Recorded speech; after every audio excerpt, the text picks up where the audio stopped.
নমস্কার সবাইকে, কেমন আছো সবাই? আশা করি সবাই খুব ভালো আছো, আর আমিও খুব ভালো আছি। চলে এসেছি আর একটা নতুন ভিডিও নিয়ে। আজকের ভিডিওতে আমি তোমাদের সাথে আমাদের বাড়ির যে পুজো হয়েছিল তার পুরো সকাল থেকে রাত পর্যন্ত পুরোটাই শেয়ার করব। আমাদের বাড়িতে পুজো হয়েছিল, অর্থাৎ আমার ছেলের পুজো হয়েছিল। তো সকাল তখন 9টা সাড়ে 9টা বাজে। খাবারের গন্ধতে আমার ঘুমটা ভেঙে যায়। তো উঠে এসে নিচে এসে দেখে আমার বর এখানে রাঁধুনি হয়ে রান্না করছে, আর আমি বসে বসে ভিডিও বানাচ্ছিলাম। সেদিনকে আমাদের বাড়ি প্রায় 30-35 জনের নিমন্ত্রণ ছিল। তো পুরো রান্নাটাই আমার বর করেছিল। ও খুব ভালো রান্না করতে পারে, আর আমি একদমই রান্না করতে পারি না, তাই ও সমস্ত রান্নাই করেছিল। আর এখন বাজে প্রায় 1টা থেকে 2টো বাজে। আর এখানে দেখো আমার কাকিমা শুয়ে আছে, এরা ব্ল্যাঙ্কেট চাপা দিয়ে ঘুমাচ্ছে। আর এদিকে মা আর পাশের বাড়ির বড় মা ঠাকুর পুজোর জোগাড় করছে, আর আমি আর আমার ভাইরা মিলে এখানে বেলুন ফোলাচ্ছিলাম। আজকে পুরো দিনটাই মেঘলা হয়েছিল। আমাদের ছাদে পুজো হওয়ার কথা ছিল, কিন্তু দুর্ভাগ্যবশত কোনো প্যান্ডেলের লোককেই ফাঁকা পাওয়া যায়নি, তাই কেউ এসে প্যান্ডেল করে দেয়নি কালী পুজো থাকার জন্য। আমরা নিজেদের মতনই সাজিয়েছি, যতটা পেরেছি করার চেষ্টা করেছি। আবার কার্তিক পুজোর দিনকে আবার বলছিল যে ঘূর্ণিঝড় আসবে, তো সেই জন্য আমরা খুবই টেনশনে ছিলাম। যদি ঝড়টর বা খুব বৃষ্টি হয় তাহলে আমাদের নিজেদের করা প্যান্ডেল তো একদম উড়িয়ে নিয়ে চলে যাবে। তাই ওয়েট করেছিলাম যে যতক্ষণ না পর্যন্ত সন্ধ্যা হয় কিছু বলা যাবে না কোথায় পুজোটা করব আমরা। তো দেখো কত বেলুন ফুলিয়েছি। তো বাধ্য হয়ে আমরা যতটুকু পেরেছি করার চেষ্টা করেছি। যেহেতু এটা প্রথমবারের পুজো, আমাদের ইচ্ছা ছিল একটু ভালো করে করার, বাট কোনো উপায় নেই, কিছু করার নেই। আর তার মাত্র 2 দিন আগেই আমার বর মুম্বাই থেকে ফিরেছিল, তো ওর ওপরেও দোষ দিতে পারছিলাম না। আমি একাও এখানে সেরকম কোনো আয়োজন করতে পারিনি। তাই যাই হোক, প্রথম বছরটা এরকম করে করিনি, পরের বছর দেখা যাবে, ভালো করে পুজো করা যাবে।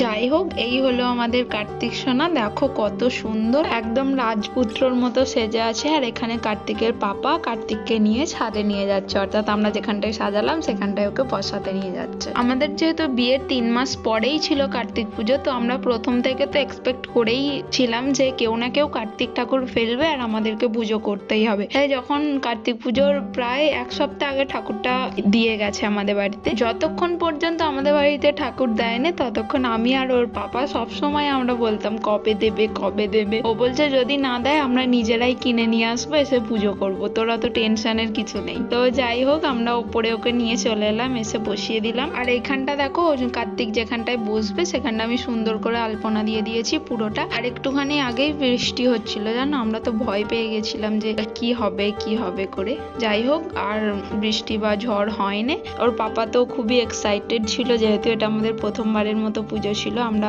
আরো এক্সট্রা 10টা ময়ূরের পালক কিনে নিয়েছিলাম, আর সেগুলোই ওর পাপা এখন সাজিয়ে দিচ্ছে। আর সাজানোর পর খুবই সুন্দর লাগছে। চলো, কার্তিককে তো রেডি করা হলো, এবার ওর মাম্মি পাপাকেও রেডি হয়ে যেতে হবে। এখন প্রায় 9:45 বেজে গেছে, আর আমার বাবা কাকারা সব এইমাত্র এলো, আর আমি এখানে রেডি হয়ে গেছি। আমরা দুজনে এখানে রেডি হয়ে গেছি। কেমন লাগছে আমাদেরকে জানিও। ও যে ধুতিটা পরেছিল, ভুলভাল ধুতি পরেছিল, ধুতি পরা হয়নি, তাই আমার বাপি এখানে ওকে ধুতি পরিয়ে দিচ্ছে। আমার বাপির আর রাকেশের মধ্যে বন্ডিংটা খুবই ভালো। আমার বাবা যেমন ওকে একদম ছেলের মতো ভালোবাসে, রাকেশও তেমন আমার বাবাকে একদম নিজের বাবার মতনই ভালোবাসে। আমি সবসময় এরকমই একজন লাইফ পার্টনার চাইতাম, যে আমাকে তো ভালোবাসবেই, আমার সাথে সাথে আমার বাবা মাকেও ভালোবাসবে। কেননা আমার বাবা মায়ের আমরা 2টো মাত্র মেয়ে, কোনো ছেলে নেই, তো তাদেরও তো একজন ভরসা দরকার। যাই হোক, এখন প্রায় 10:30 বাজতে চললো, আর ঠাকুর মশাই আমাদের এখানে চলে এসেছে। উনি জোগাড়জাত যে সমস্ত প্রয়োজনীয় সেগুলো সব করে নিচ্ছেন।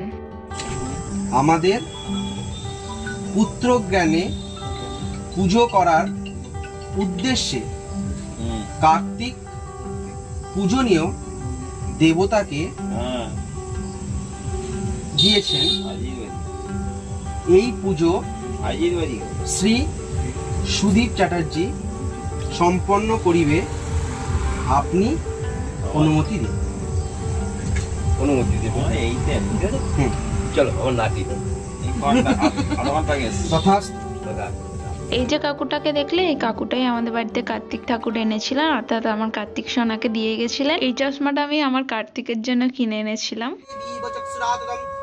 ওম আপবিত্রা পবিত্রবা সর্বাবস্থানগতোপি ভাজস্মরৎপুণ্ডরিকক্ষ সবজ্জবন্তর সূচি নমঃ মাধব মাধব বাচি মাধব মাধবরিদি সবজ্জ অভ্যন্তর সূচি নমঃ সূচি নমঃ সূচি নমঃ সূচি ভক্তা শম্ভ মুকুট ভূষণম। নেবে যাচ্ছে।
বং এতস্मै বস্ত্রায় নমঃ বং এতস্मै বস্ত্রায় নমঃ।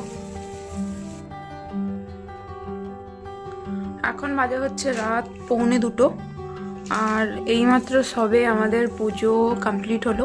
পুজো কমপ্লিট হওয়ার পর আমরা খাওয়া দাওয়া করে নিয়েছি, খাওয়া দাওয়া করে চেঞ্জ করে নিয়েছি, এবার শোবো।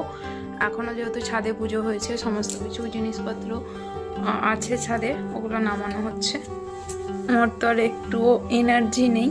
এটা হচ্ছে পরের দিন সকালবেলার ক্লিপ। রাত্রেবেলা 3টের সময় ঘুমিয়ে সকাল 8টার সময় টেনে টুনে তুলে দেওয়া হয়েছে। এখানে ঠাকুরমশাইয়ের পুজো করা হয়ে গেছে, পুজোর সুতো কাটাও হয়ে গেছে। তো আমরা এখন ঠাকুরমশাইকে দক্ষিণাটা দিয়ে দেবো। আর ঠাকুরমশাই যে সমস্ত জিনিসপত্র নিয়ে যাওয়ার আছে সেগুলো এখানে আমার শাশুড়ি মা গুছিয়ে দিচ্ছে। যাই হোক, পুজো তো আমাদের ভালোই কমপ্লিট হয়ে গেল। মনটা একটু খারাপ হয়ে গেল, আজকে আমাদের কার্তিক সোনাকে বিদায় দিতে হবে। তো এখন সন্ধে হয়ে গেছে আর আমার বর আশেপাশে বাড়ির তার ভাইদেরকে ডেকে এনেছে, অর্থাৎ আমাকে, আমার বরকে তো যেতে নেই কার্তিককে দেখে আসার জন্য, তো ওদেরকে ডেকে এনেছে, ওরা দিয়ে আসবে। তো ফুল ঘরটর যেগুলো আছে সেগুলো সব জড়ো করে নিচ্ছে। আর এখানে দেখো বাবু মশাইয়ের কাজ নেই, ও বম ফাটাতে আরম্ভ করেছে। আর এখানে আমি বরণ করছি, আমি জানতাম না বরণ কি করে করতে হয় বা কোনটা পর কি করতে হয়। তো এক হাতে আমার মায়ের সাথে ফোনে কথা বলছি আর এক হাতে বরণ করছি, এইভাবেই করছি। কারণ সেদিনকে আমার শাশুড়ি মার শরীরটা একটু খারাপ ছিল, আসতে পারেনি। যাই হোক, এইভাবেই বরণ করে নিলাম,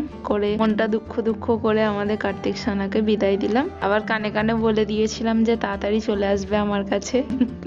আমার মা ফোন করে বলল যে এটা বলে দিতে হয়। এইভাবেই কেটে গেল আমাদের কার্তিক পুজোর 2 দিন। আশা করি তোমাদের সবার ভালো লেগেছে ব্লগটা। যদি ভালো লাগে লাইক কমেন্ট অ্যান্ড শেয়ার করে দিও। ভিডিওতে বেশি ভিউজ, বেশি লাইক দেখলে মনটা খুব ভালো হয়ে যায় আর ভিডিও বানানোর জন্য আরো ভালো লাগে। তো তোমরা অবশ্যই লাইক করো ভিডিওটা। দেখা হচ্ছে নতুন একটা ভিডিও নিয়ে, ততক্ষণ পর্যন্ত টাটা বাই।